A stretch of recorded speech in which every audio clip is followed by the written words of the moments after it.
Ladies and gentlemen, Mr. Ombudsman, pleno titulo, distinguished guests, the title of my presentation is far too long, so I have to limit this presentation, and I'm suggesting the subtitle Systemic and Competence Framework for Environmental Planning Acts. I will only point out some main issues connecting to the other issues. So the first slide, the first issue, environmental planning acts, hereinafter EPA, form a very extensive structure of related documents in the Polish legal system. All of these acts are the elements of public administration, so they need specific legal grounds for adopting them. And the issue of key importance seems to be the constitutional framework for their adoption. It determines the actions of both the body adopting the planning act and the legislator establishing the statutory framework for these acts.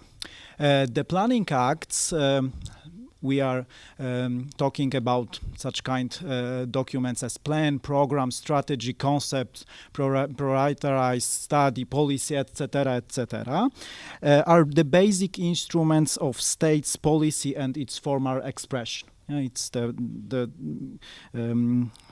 important issue. Most often they are defined as acts issued by public administration bodies, setting out goals, tasks, directives of action of the addressees, together with the indication of the measures for their implementation. It is so worth noting that, however, these aforementioned tasks, directions, and goals are only a refinement of the category which is original on primary in relation to them, i.e., of course, the value. In other words, planning acts are the acts of various legal form, prospective in nature, issued by public administration, specifying the values to be implemented and the means used to achieve this. The issue affecting the scope of the constitutional provisions relating to the environmental planning acts is the determination of their legal nature. Unfortunately, their legal qualification often leads to divergent conclusions. In my opinion, it is reasonable to say that the assessment of their legal nature cannot be reduced only to recognizing them as the specific legal form of administrative activity. We call it a planning act. More detailed findings are necessary, aimed at classifying these acts within a typical catalogue of administrative activity, especially as normative acts or, for example, administrative acts.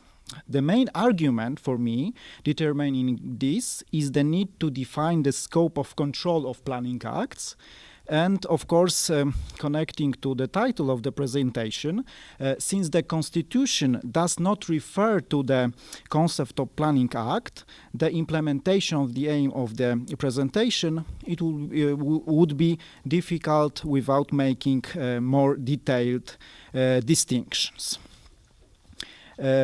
Considerations concerning the legal nature of the above-mentioned acts should be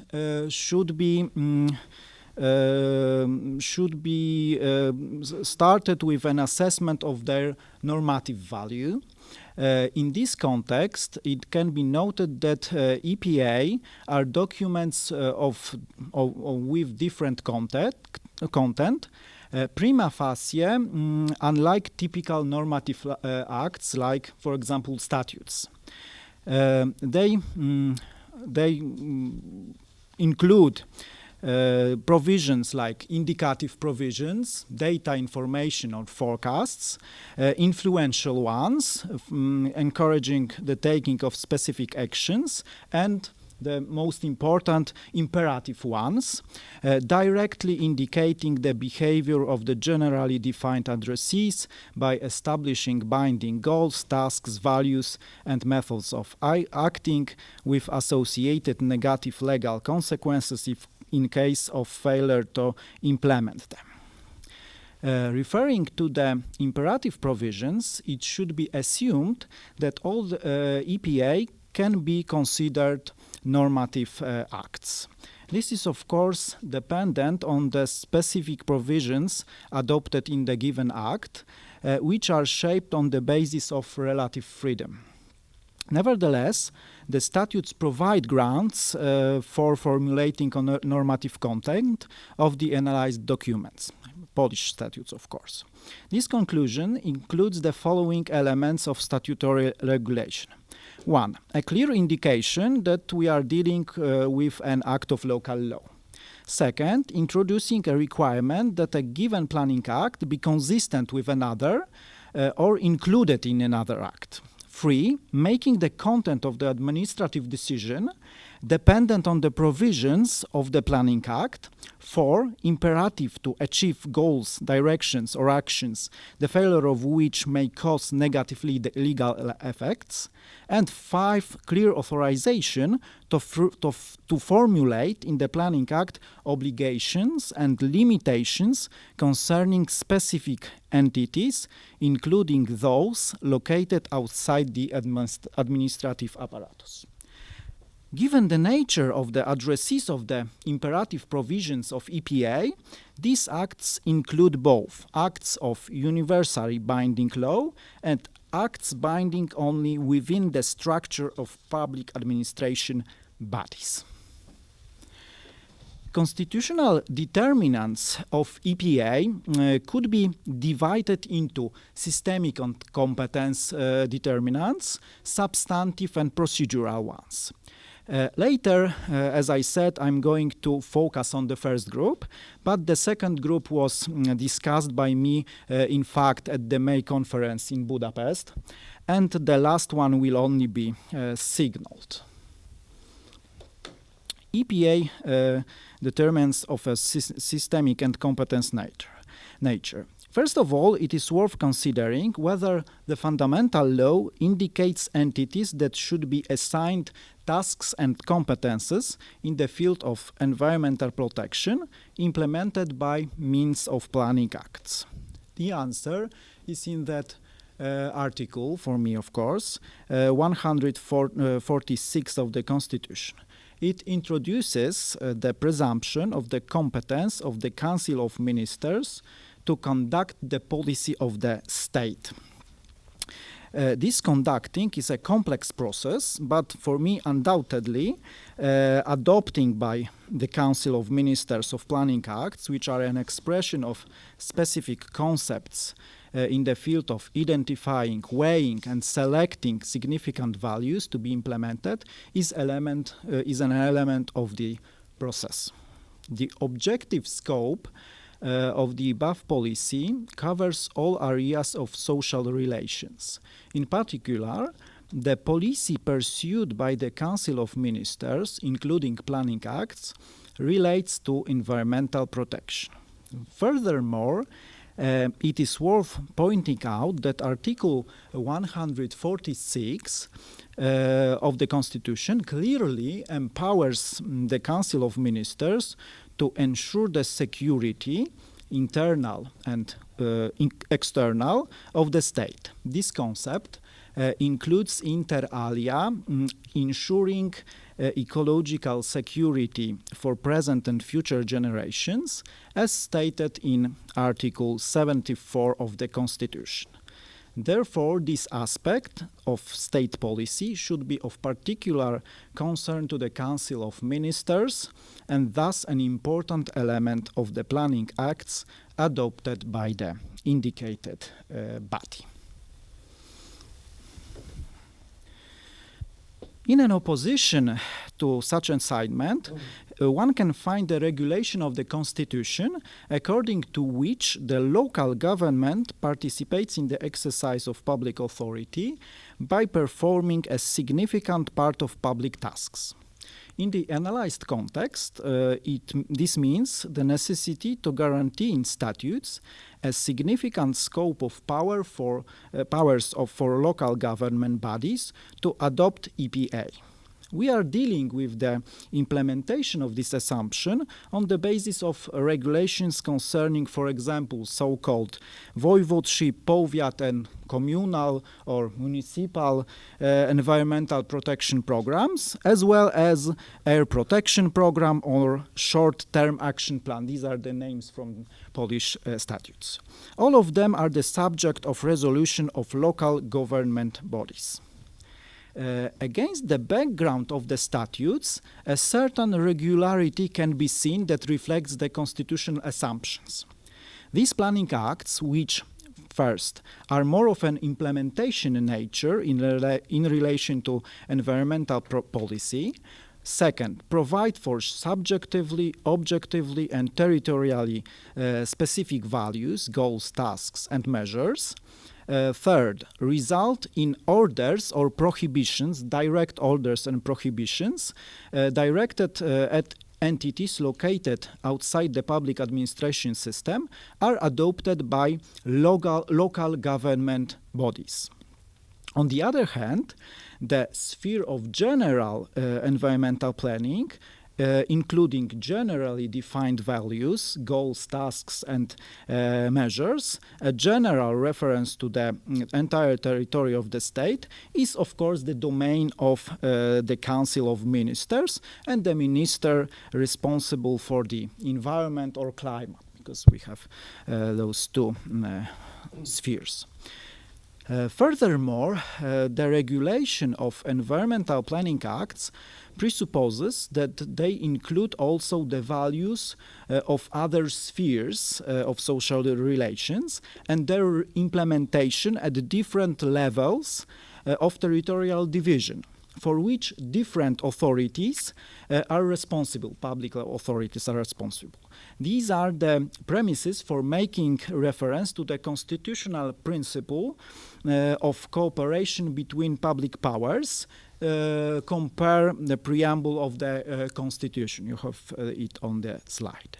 The forms of implementing this principle may be very diverse and include, in particular, the obligation of the authority adopting the Planning Act to consult its draft with other authorities or to seek their opinion.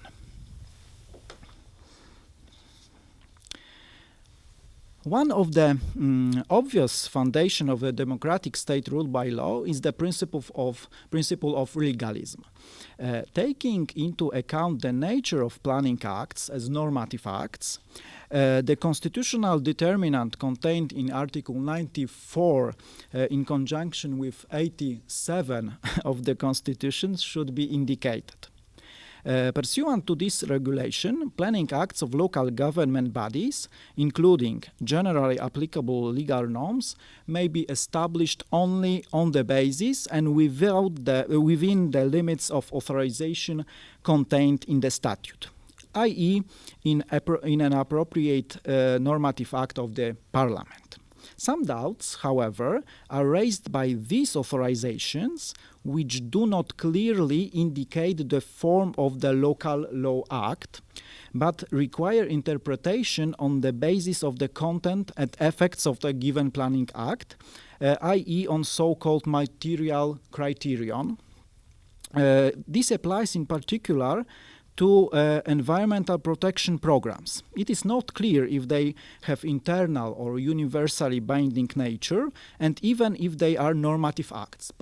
But compare, for instance, Article 186 of EPL, so environmental protection law is the main statute for the environmental protection in Poland. This is the issue of the normative value of this act, environmental protection program.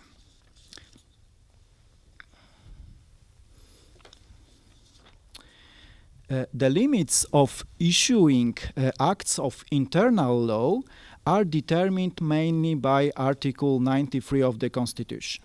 All these acts must comply with the requirements of this provision. The features of such an act include the following. 1. It may apply only to organizational units subordinate to the authority issuing the act. 2. May only be issued pursuant to a statute. 3. Is subject to control of compliance with generally applicable law. And 4. May not constitute the basis for decisions against citizens, legal persons, and other entities. These criteria give rise to some doubts in the light of the regulation concerning the Act of Environmental Planning. The relationship between these acts refers in particular to the relationship between, for example, Council of Minister and Voivodeship Parliament, or the Minister and Voivodeship Parliament, or the Voivodeship Parliament and the Commune Council. In these respects, there are prima facie links between entities independent of each other, between which there is no subordination in the meaning of Article 93 of the Constitution. Despite this, the legislator introduces competence norms, including a resolution of the Council of Ministers, such kind of competence like concerning a ministerial communique, or a resolution of the Voivodeship Parliament, without clearly indicating that it is an act of local law. The aforementioned acts may be addressed to the organs of local government units. So the entities outside the organizational subordination. The aforementioned acts, it excludes the relationship of subordination described in Article 93 of the Constitution. In this context, environmental planning acts affecting entities outside the circle of organizational units subordinate to the authority issuing a given act should be established, in my opinion, in the form of a generally binding normative act, i.e., instead of the given names, a regulation of the Council of Ministers, a ministerial regulation, or an act of local law. The legal literature, Polish literature, however, indicates the possibility of adopting a compromise solution, i.e.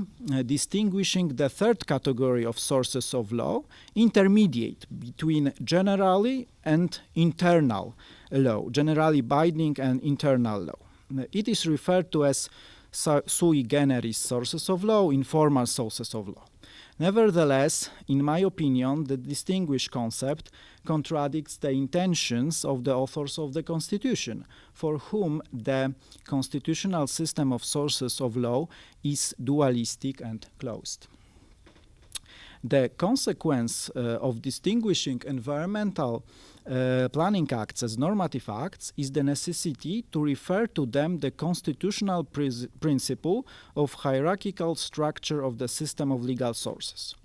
One of its main consequences is, of course, the requirement that the norms contained in planning acts comply with the higher order norms, i.e. statutes, ratified international treaties, the law established by an international organization, the Constitution, of course, and in relation to internally binding acts also with other acts of universally binding law.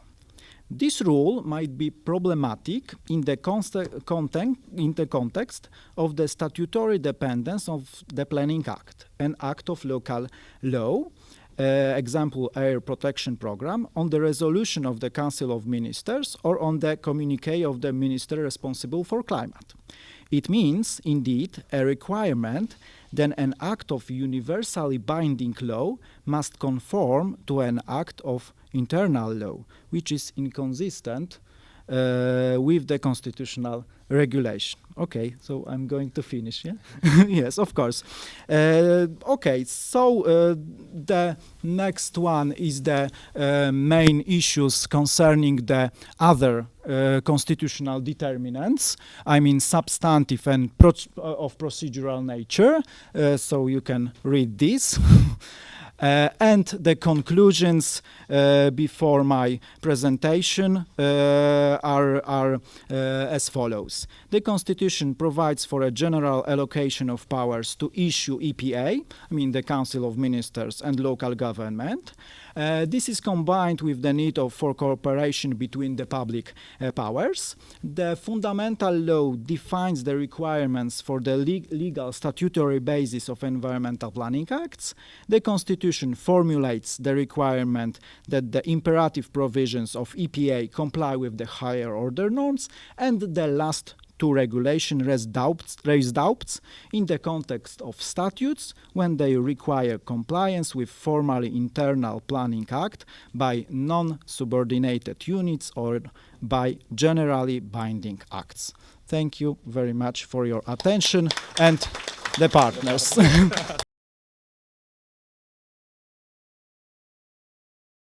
Ladies and gentlemen, dear colleagues, I would like to thank the opportunity that I can hold this co-reference at this conference. And the topic what I chose in connection with this article is the planning in relation to the environmental protection, and I would like to speak about the Hungarian regulation.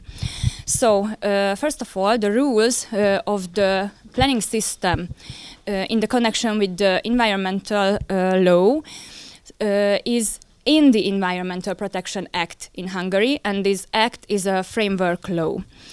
As you can see at the slide, there are three types of the plans. So it means, first of all, I have to speak about the comprehensive environmental plan, after that the thematic environmental plan, and then the specific environmental plan. But I would like to highlight only the comprehensive environmental plan. And I would like to speak about there are two levels of this comprehensive environmental plan, the national level and the territorial level. And at the national level in Hungary, a comprehensive environmental plan is the National Environmental Protection Program. And this program is mandated by the Environmental Protection Act, is renewed every 6 years, approved by the Hungarian Parliament, and forms the basis of the environmental planning. And this is the main statement that it forms the basis of the environmental planning. It means there are other planning documents, and in connection with these plans and documents and programs, I have to speak about the environmental assessment with an environmental report. And this environmental report is prepared to identify what are the significant effects on the environment of implementing these plans or programs. And this whole process will be the strategic environmental impact assessment. And I would like to speak about some plans and programs. And in the case of these plans and programs are obligatory, so we have to carry out an environmental assessment. As you can see in the slide, there are some examples on the slide, but I would like to mention some from this. For example, the national and the regional waste management plan, and for example, the medium-term plan of agricultural policy. But I think it's an interesting question, the relation between these plans or programs and the basic principles of the environmental law. And I would like to speak about the explicit principles of the environmental law. These principles are in Hungary in this Environmental Protection Act, and I would like to speak and I would like to highlight only one principle, the principle of prevention. And I would like to highlight this principle because of the planning is one of the tool of this principle. And the Environmental Protection Act also gives the authority for the development of national and regional programs and plans. And also this act lays down the rules of the strategic environmental impact assessment. And not only this act, but also we have another Hungarian legal act, this so-called this is a Hungarian government decree from 2005, and there are also an other directive from the EU level from 2001, and these contain some rules about this strategic environmental impact assessment. And because all of this, we have to apply the principles, the basic principles of the environmental law to the plan documentation created in this process. But the other plans can also contain some specific principles. For example, in Hungary, in the National Environmental Protection Program, contain principles of environmental policy. And because of the complexity of the system, these principles have to also fit to the environmental to the principles of the environmental law, so to the general principles. And yes, I would like to stay a little bit with this. Sorry. Yes. So I would like to stay a little bit with the National Environmental Protection Program. And I think it's worth to mention that a proposal for a decision on the 5th National Environmental Protection Program in Hungary up to 2026 was drafted just in this month. And the main task of the program is to determine the country's environmental goals and tasks and tools necessary to achieve them.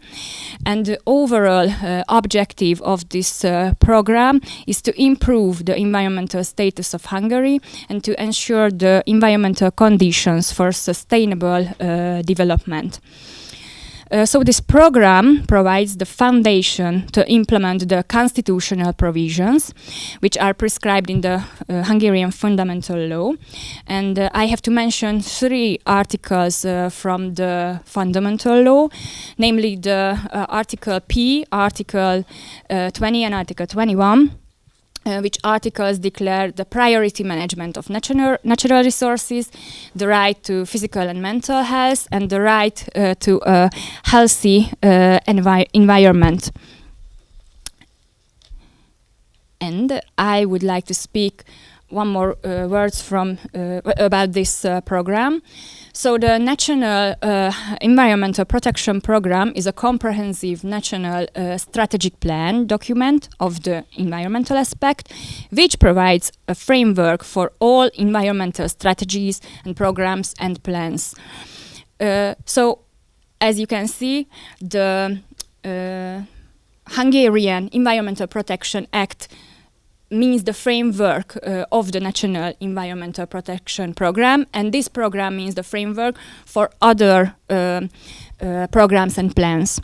And the so-called other programs you can see at the slide. For example, it means the National Water Strategy or the National Waste Management Plan. And I would like to thank you for your attention.